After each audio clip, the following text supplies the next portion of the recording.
Hi! இது பார்த்தீங்களா, அவங்களோட பர்த்டேக்கு எடுத்த சின்ன சின்ன கிளிப்பிங்ஸ் தான் உங்களோட வந்து நான் ஷேர் பண்ணியிருக்கேங்க. காலையில அவங்க நைட் செஞ்சுட்டு அன்னைக்கு காலையில தான் வந்தாங்க. வந்ததும் ஃப்ரெஷ்அப் ஆயிட்டு வந்ததும், தம்பி வந்து அவங்க அப்பாவுக்கு இந்த மெரூன் கலர் ஷர்ட்டு தாங்க வாங்கி குடுத்தான்.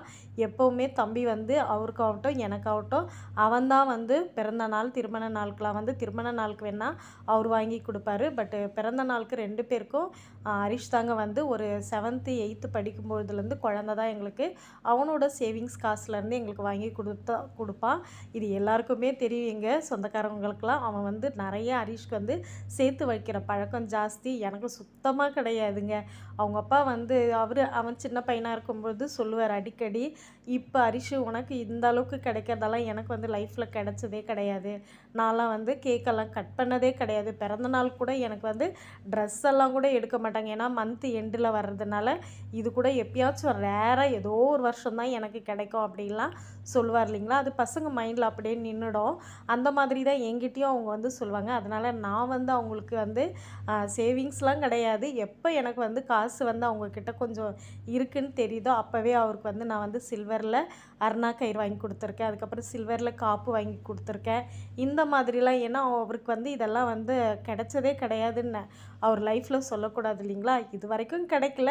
இதுக்கப்புறம் அதாவது என்னோட என்ட்ரிக்கு அப்புறம் அவருக்கு எதுவுமே கிடைக்கல அப்படின்னு சொல்லக்கூடாது அப்படின்னு இப்போ தம்பியும் சரி அவங்க அப்பான்னா ரொம்ப இஷ்டம்.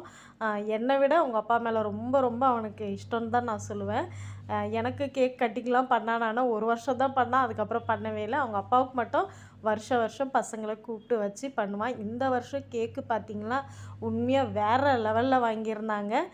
850யோ என்னமோன்னு நினைக்கிறேன். நம்ம ஊரில் புதுசாக இருக்கிற கேக் கடையில் தான் வாங்கியிருந்தான்.